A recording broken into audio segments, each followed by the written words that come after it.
റിമി സ്റ്റേജിൽ പാടുമ്പോൾ ഡാൻസ് ചെയ്യുമല്ലോ. ആരെങ്കിലും റിമി എടുത്ത് പറഞ്ഞിട്ടുണ്ടോ മതി നീ ഡാൻസ് ചെയ്യണ്ട ചെയ്യാതെ പാടുമെന്ന് പറഞ്ഞിട്ടുണ്ടോ? സ്റ്റേജിൽ പാടുമ്പോൾ ഒരിക്കലും പറഞ്ഞിട്ടില്ല. അപ്പോൾ ആൾക്കാരെല്ലാം കൂടുതൽ ഭയങ്കര സന്തോഷിക്കുക, എല്ലാവർക്കും സന്തോഷിക്കാനുള്ള അവസരമാണ് നമ്മൾ 2.5 മണിക്കൂർ അവരുടെ ജീവിത പ്രശ്നങ്ങളിൽ നിന്നും അല്ലെങ്കിൽ ജോലി തിരക്കിൽ നിന്നും വന്നിരിക്കുമ്പോൾ ചില പാട്ടുകൾ പാടുമ്പോൾ അവരെല്ലാവരും സന്തോഷിച്ച് അപ്പം ആരും പറഞ്ഞിട്ടില്ല. പിന്നെ ചിലപ്പോൾ നമ്മൾ സ്ക്രീനിൽ കാണുമ്പോൾ ഞാൻ ഒറ്റയ്ക്കേ ഉള്ളൂ, അപ്പം ചിലപ്പം നമ്മൾ അറിയാണ്ട് തന്നെ എന്തെങ്കിലും കാണിക്കുമ്പോൾ ചിലപ്പോൾ പറയാറുണ്ട് അവിടെ. അപ്പം നമുക്ക് കാണുമ്പോൾ മനസ്സിലാവും ശരിയാണല്ലോ, അവിടെ അങ്ങനെ കുറച്ചുകൂടെ ശരിയാക്കാനുണ്ട് എന്നൊക്കെ പറയാറുണ്ട്. റിമി പക്ഷെ അതിന് വേണ്ടി പ്രത്യേകിച്ച് ട്രെയിൻ ചെയ്തിട്ടൊന്നുമല്ലോ, ട്രെയിൻഡ് ആയിട്ടല്ലോ ചെയ്യുന്നത്. അത് വളരെ സ്വാഭാവികമായിട്ട് വരുന്നു അല്ലേ? പാട്ടിനോടങ്ങ് റെസ്പോണ്ട് ചെയ്യാണ്.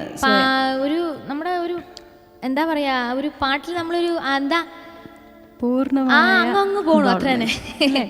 കിഷോർ കുമാറിനെ കുറിച്ച് പറഞ്ഞു കേട്ടിട്ടുണ്ട്. അദ്ദേഹത്തിന് അല്ല കേൾക്കുക മാത്രല്ല കാണുമ്പോൾ തന്നെ അദ്ദേഹം പാടുമ്പോൾ കൈയും കാലും ഒക്കെ തനിയെ തന്നെ ചലിക്കുക. അത് ആ പാട്ടിനനുസരിച്ച് അങ്ങ് മൂവ് ചെയ്യുക, വളരെ സ്വാഭാവികമായിട്ട്. എനിക്ക് റിമിയെ കാണുമ്പോഴൊക്കെ അറിയാതെ എങ്ങനെയൊക്കെയോ ഞാൻ താരതമ്യപ്പെടുത്താറുണ്ട്. കിഷോർ കുമാർ അങ്ങനെയല്ല, അത് സംഗീതം അത്രത്തോളം ഉൾക്കൊള്ളുന്നു എന്നുള്ളത് കൊണ്ട് അത് മനസ്സിലാക്കണം. അത് മനസ്സിലാക്കാൻ പറ്റുന്ന ആൾക്കാർ, ഒരു ശരിക്കും കലാകാരനും കലാകാരിക്കും അത് മനസ്സിലാക്കാൻ പറ്റുള്ളൂ.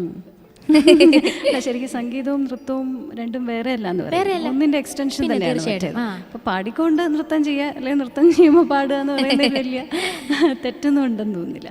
എന്നാലും റിമി ഇത്രയും സമയം കൂടെ ഇരിക്കാൻ പറ്റിയതിൽ വളരെ സന്തോഷമുണ്ട്.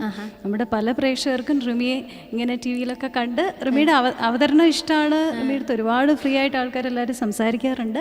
പക്ഷേ റിമി എവിടെ പഠിച്ചു അല്ലെങ്കിൽ റിമിയുടെ ബാക്ക്ഗ്രൗണ്ട് എന്താണ് ഇതൊന്നും പലർക്കും അറിയുന്നുണ്ടായിരുന്നില്ല എന്ന് എനിക്ക് തോന്നുന്നു. അപ്പോൾ നമ്മൾ ഇത്രയും സംസാരിച്ചു, ഒരുപാട് കാര്യങ്ങൾ സംസാരിക്കാൻ പറ്റി. എനിക്കും പിന്നെ ചേച്ചിയുടെ രാജശ്രീ വാര്യർ എന്ന് പറഞ്ഞാൽ തന്നെ കേരളത്തിലുള്ള എല്ലാവർക്കും സുപരിചിതമാണ്. പാട്ടിലും ഡാൻസിലും എന്നെ പുകഴ്ത്തിക്കൊണ്ട് അങ്ങനെ തിരിച്ചറിയണമല്ല. തീർച്ചയായും നമ്മളൊരു പാട്ട് പാടുമ്പോൾ ഇങ്ങോട്ടുള്ള എക്സ്പ്രഷൻ ഏറ്റവും വേണ്ട. അത് ഒരു പാട്ടുകാരിക്കേ കഴിയുള്ളൂ. നല്ല പാട്ട് പാടുന്നതാണെന്ന് ആദ്യത്തെ എപ്പിസോഡിൽ തന്നെ നമുക്ക് മനസ്സിലായി അല്ലേ?